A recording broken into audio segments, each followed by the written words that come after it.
नहीं हुआ। मेरी मदर पास ही बैठी थी, हमेशा की तरह शांत। उसने कहा, इतना हैरान मत हो। मैंने पूछा, क्या मेरे ग्रैंडफादर अभी भी जिंदा हैं? मेरे फादर ने कहा, हाँ, लेकिन वह बहुत पहले अर्थ छोड़ चुके हैं। मेरी मदर ने सिर हिलाया और धीरे से कहा, हम अब उन्हें महसूस नहीं कर सकते। मैंने कहा, यह इम्पॉसिबल है। अर्थ के बाहर कोई ऐसा प्लैनेट नहीं जहां इंसान सर्वाइव कर सके। मेरी मदर को मेरे रिएक्शन से कोई हैरानी नहीं हुई। उसने अपने हाथ फैलाते हुए कहा, हमारा परिवार नॉर्मल नहीं है। हम बूढ़े नहीं होते। हम हंड्रेड्स ऑफ ईयर्स तक जीते हैं, कुछ तो 1000 ईयर्स से भी ज्यादा। और हमारे पास जो पावर है वह तुम्हारी समझ से बाहर है। तभी मेरे फादर एक अजीब चीज लेकर आए, एक सिरिंज जो ब्राइट ब्लू चमक रही थी। उन्होंने एक छोटा केस खोलते हुए कहा, यह तुम्हारे शरीर में जाते ही तुम्हें सब समझ आ जाएगा, और अब परिवार की सारी प्रॉपर्टी तुम्हारे नाम है। मैंने हमारे छोटे टूटे हुए घर को देखा और पूछा, कौन सी प्रॉपर्टी? उन्होंने एक ब्लैक कार्ड निकाला और कहा, इससे तुम्हें दुनिया में कहीं भी वीआईपी ट्रीटमेंट मिलेगा। अगर यकीन नहीं है तो बैलेंस चेक कर लो। उन्होंने कार्ड मुझे दिया और मैंने तुरंत अपना बैंकिंग ऐप खोला। स्क्रीन पर जीरोस गिनने लगा, 8 जीरोस। ये फेक होना चाहिए था।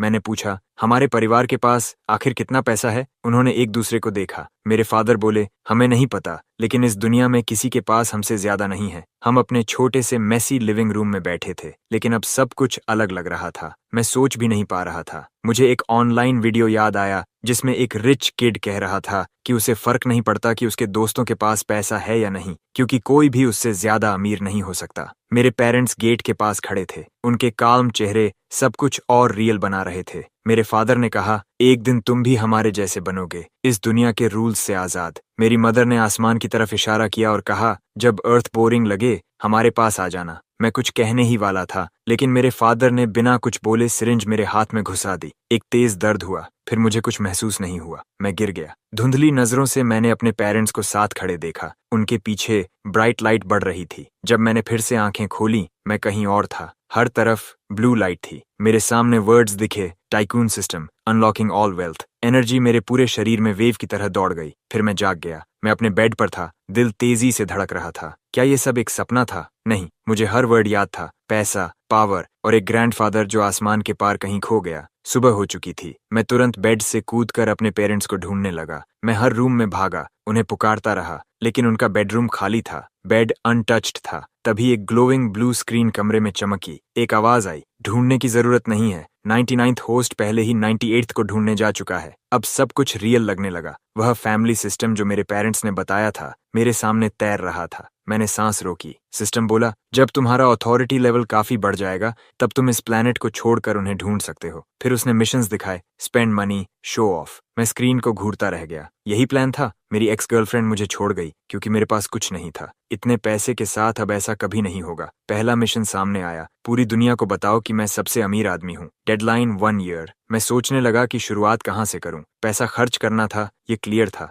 लेकिन किस पर? कार, हाउस, यही पहले आइडियाज आए। मैं पूरी जिंदगी एक नॉर्मल इंसान रहा था। मुझे बड़े लेवल पर खर्च करना नहीं आता था। सिर्फ सोचकर ही सिर दर्द होने लगा। तभी सिस्टम फिर से आया, beginner mission, live stream platform पर 10 मिलियन खर्च करो। रिवॉर्ड, तुम्हारा बॉडी ट्वाइस स्ट्रांग हो जाएगा। 10 मिलियन। मैं तुरंत खड़ा हो गया। मैंने अपनी जिंदगी में इतना पैसा कभी नहीं देखा था। सबसे बड़ी अमाउंट जो मैंने टच की थी वह मेरी कॉलेज फी थी, लेकिन 10 मिलियन उस ब्लैक कार्ड का सिर्फ एक छोटा हिस्सा था। मैं खिड़की के पास खड़ा होकर शहर को देखने लगा। अब ये दुनिया पहले जैसी नहीं लग रही थी। सिस्टम चाहता था कि मैं बाहर जाऊं और पैसे खर्च करूं। 10 मिलियन कुछ भी नहीं है, सिस्टम ने कहा। हमारे बिजनेस हर सेकंड 20 मिलियन कमाते हैं। गोल्डन नंबर्स मेरे चारों तरफ हवा में भर गए। इतनी तेजी से बढ़ रहे थे कि मैं गिन भी नहीं पा रहा था। इस सिस्टम को बिल्कुल भी शर्म नहीं थी। उसने पूछा, तुम्हारी ड्रीम कार क्या है? मैंने बिना सोचे कहा, अपोलो सन गॉड। तुरंत मेरे कमरे के बीच में उस कार का गोल्डन हॉलोग्राम दिखाई देने लगा। 5 मिनट्स बाद मेरा फोन बजा। मैंने उठाया। दूसरी तरफ एक अनजान आवाज थी। क्या आप मिस्टर चैन हैं?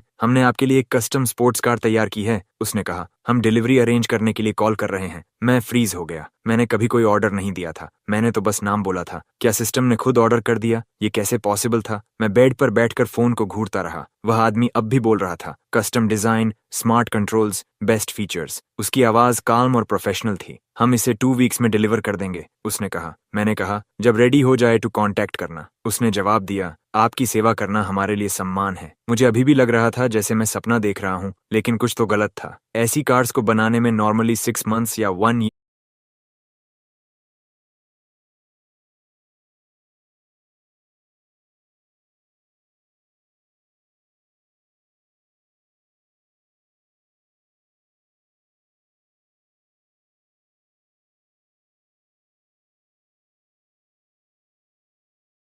वीक्स में कैसे रेडी हो गई सिस्टम? उसने जवाब दिया, आपकी सेवा करना हमारे लिए सम्मान है। मुझे अभी भी लग रहा था जैसे मैं सपना देख रहा हूँ, लेकिन कुछ तो गलत था। ऐसी कार्स को बनाने में नॉर्मली 6 मंथ्स या 1 ईयर लगता है, तो मेरी 2 वीक्स में कैसे रेडी हो गई? सिस्टम ने जवाब दिया, मैं हर मेजर स्पोर्ट्स कार कंपनी का 70% ओनर हूँ और उनका 90% प्रॉफिट मेरे पास आता है। कौन तुम्हें वेट करवाने की हिम्मत करेगा? मैं चुप रह गया। क्या मैं सच में उन सब कंपनीज का बॉस था? Ferrari, Rolls Royce, Aston Martin, Pagani. System एक के बाद एक नाम गिनाता गया। वह सब मेरे थे और फिर भी मिलाकर मेरे टोटल वेल्थ का 8% भी नहीं बनते थे। अब मुझे समझ आया कि हमारा फैमिली कितना रिच है। मेरा दिमाग काम करना बंद कर गया। ये सब एक साथ समझना बहुत ज्यादा था, लेकिन फिर सब सिंपल हो गया। 10 मिलियन मेरे लिए कुछ नहीं था। अगर पैसा कभी खत्म नहीं होगा तो मैं बिना डर के खर्च करूंगा। मैंने डेस्क से फोन उठाया, लाइव स्ट्रीम ऐप खोला और टॉपअप कंफर्म किया। 5 मिलियन तुरंत डाल दिए। स्क्रीन गोल्ड ग्लो करने लगी। कहीं ऑनलाइन एक व्यूअर ने नोटिफिकेशन देखा और तुरंत सर्च करने लगा कि ये कौन है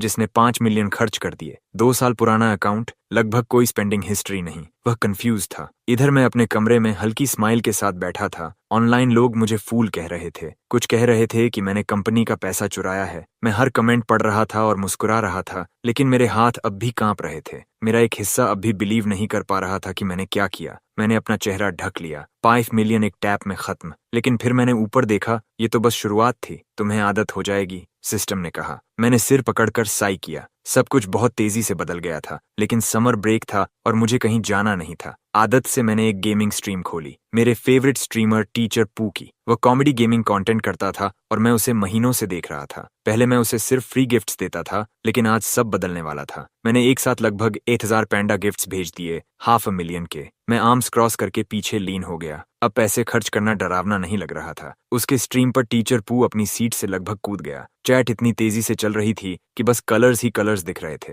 व्यूअर्स पागल हो गए थे, ये रिच आदमी आया कहाँ से? मैं हाथ जोड़कर बैठा केओस देख रहा था। यह किसी गेम से भी ज्यादा मजेदार था। दूसरी तरफ टीचर पू खुद को संभाल कर चेयर पर बैठा। उसने पहले भी बिग स्पेंडर्स देखे थे, लेकिन इतना नहीं। वह स्क्रीन को घूर रहा था। उसे यकीन नहीं हो रहा था। थैंक यू बॉस, उसने माइक में चिल्लाया। 8000 पैंडास, ये इंसेन है। अभी आपको मॉडरेटर बनाता हूँ। वह हंसते हुए बोला, हम साथ में गेम्स खेल सकते हैं। मुझे चैट पर ऐड करो भाई। थोड़ी देर बाद मेरे अकाउंट पर मॉडरेटर बैज आ गया। मैंने बिना सोचे उसे कांटेक्ट भेज दिया। मैंने मैसेज किया, शायद कभी तुम्हारे सिटी आकर तुम्हें डिनर खिलाऊंगा, लेकिन अभी मैं दूसरे रूम्स चेक करना चाहता हूँ। फिर मैंने एक और स्ट्रीम खोली और 1000 पेंडास और भेज दिए। मैं पीछे बैठ गया, ठुड्डी हाथ पर टिकाकर। अब स्पेंडिंग का डर पूरी तरह खत्म हो चुका था। मैंने अपनी फॉलो लिस्ट खोली और अगला टारगेट देखने लगा। एक और स्ट्रीमर ऑनलाइन थी, एक लड़की जिसका नाम सिन्यू था। वह हर रात पियानो बजाती और गाती थी। वह अपने ग्रैंड पियानो पर बैठी थी। उसके पीछे खिड़की से वार्म लाइट आ रही थी। मैंने आंखें बंद की और उसकी आवाज सुनी। उसकी आवाज ने बाकी सब कुछ गायब कर दिया, लेकिन उसके रूम की चैट बिल्कुल शांत नहीं थी। ये उसके फैंस की वजह से नहीं था। भीड़ मेरे पीछे पीछे आई थी। हर कोई उस बिग स्पेंडर को देखना चाहता था।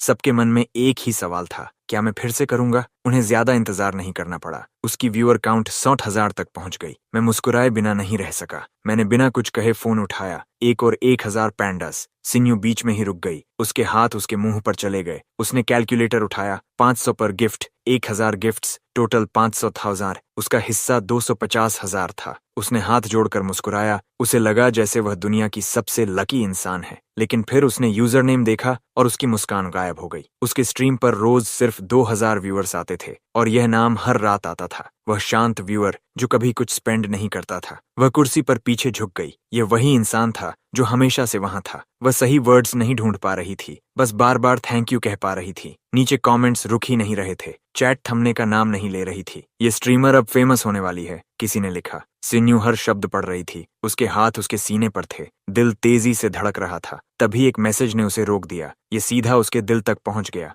वह अपने चेहरे को संभालने की कोशिश करती रही। उसकी आंखों में आंसू भर आए। वह मैसेज मैंने खुद लिखा था। मुझे नहीं पता तुम्हारी जिंदगी में क्या चल रहा है, लेकिन मैं तुम्हें लंबे समय से देख रहा हूँ और मुझे लगता है कि तुम खुश नहीं हो। स्क्रीन के उस तरफ सिन्यू आगे झुक गई। वह खुद को संभाल नहीं पा रही थी। मुझे उम्मीद है तुम्हारा सिंगिंग और पियानो तुम्हें जल्द खुश करेगा, मैसेज में लिखा था। चैट फिर एक्सप्लोड हो गई। ये सिर्फ रिच नहीं है, इसके पास दिल भी है, किसी ने लिखा। सिन्यू ने अपने हाथ के पीछे से आंखें